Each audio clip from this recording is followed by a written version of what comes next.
This week in green. When applying to be a forest guide, saying you used to steal timber illegally might not be the best thing to put on your resume, but it paid off for Ngoc Anh, who landed a job as a jungle guide in Vietnam. A feel-good story of criminal turned conservationist, Ngoc Anh spent years chopping down trees illegally in Phang Nga Khe Bang National Park, which is a UNESCO World Heritage Site and home to one of the world's largest cave systems. With the help of others, Anh used to carry out 220-pound logs out of an already thinning forest to illegally sell his timber. When they ran out of more valuable trees, they crossed the border into Laos to steal even more. As extreme rainfall and flooding began to hurt his community, Anh researched the climate crisis and what was happening to the world around him. At age 36, Anh felt a change of heart and wanted to get into conservation and tourism so he could teach others about the value of the forest. He, along with 250 former loggers, now work for an adventure tourism company where he guides tourists and protects the forest from poachers. And he knows exactly how to look for them too. Now let's see how many puns I can drop for this feel-good story. Sounds like Anh really branched out. Good thing he wasn't arrested for treason. I don't mean to be sappy, but Anh got to the root of the problem, really spruced himself up and turned over a new leaf for the environment. Thank you. Now, in This Week in Green, Noel's going to shoot himself in the face.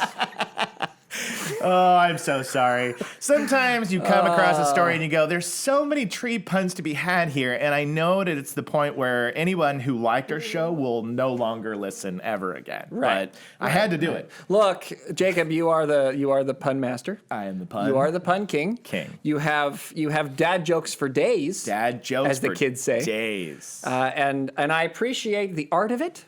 I appreciate your gifts, and I appreciate the talent involved in what you do. The thing. I still want to shoot myself. I know. I get it. This was one of those stories that I wrote it. It's a feel-good story. It is a feel-good story. Yeah, you're like, here's this guy. By the way, I had to laugh at myself because I practiced pronouncing the name, and as soon as it came up, I completely forgot. It just went out of my brain, and I was like, I don't know what I'm saying. Do you remember now? Ngoc Anh is that how you pronounce it. Knock Anyway, on, bro. Ngoc Anh, bro.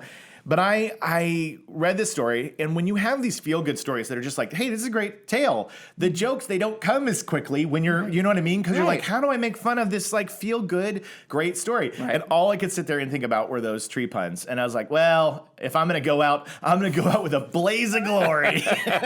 You went out big. I went out big. And that's okay. Yeah, thank you. No, it was well done. Yeah, thank you. And it was a feel-good story. It's interesting because look, I mean, here you got a guy who, I mean, literally destroyed forests. Right. For years. Yeah. And then left the country to destroy forests somewhere else. Right. Was committed to the destruction of forests. He wanted to take it all down. And he turned around. He's decided, gosh, this is not great. This is bad news. I think we should still throw him in jail. Yeah, of course. Hang him up by his toes. I mean, there is no coming back from what he's done. Knock on, the cops are coming for you. Yeah.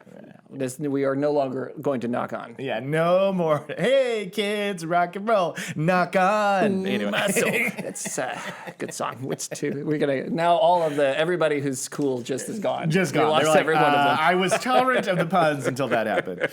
Well, good for him. Good for him. Good right? for him. I'm glad he turned it around. I'm glad that he's now protecting forests and gets it. I have found actually that loggers in general actually are really aware of the problems of overlogging in general. At least in North America. Yeah. And that they're really pretty good about marking the right kinds of trees and making room for the forest to continue on. Yeah. That's their livelihood. If they do it right, they can keep doing it. If they do it wrong, they can't. Right. You know? Right. So most people do learn after a while that, oh wait, this sucks. I did it wrong. You know? And it seems that Ngoc Anh did. And that's I'm really glad that he did. And that's, Yeah. Nobody knows the message forests. we're passing on. Stop destroying forests. Heal them.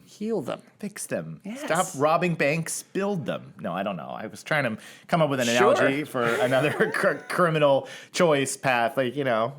Well, robbing banks is the classic. Yeah, classic. That was the first thing to my brain. Like criminal, you think of a bank robber. Yes. And you're like, okay, I'm not going to think it's something that really makes people angry, but usually doesn't result in, Usually, you rob, you get the bank, you run away, and then the ink thing explodes. And exactly. Nobody gets hurt. Nobody gets hurt for the most part. Yeah. It's like you can make light of it a little bit. But it sounds bad. But the equivalent of that would be you robbed banks, and then you decided, well, I'm going to give money back to banks now. Right. Right? I don't want to give money to banks. No. I don't want to. I'm more in favor of robbing the banks. Yeah.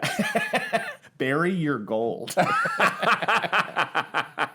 Some talking points to wrap things up. So just to what you said about being the right person and know how to do it. On used to spot large, valuable trees and be able to price it out in his mind. Like back in the day, he would see a tree and he'd be like, oh, I'd get that much money. But now when he's on tours, he points them out, explains to people as he's passing through, like, that's how much that's worth. Isn't that unbelievable? Yeah. And this is a little bit of a bummer.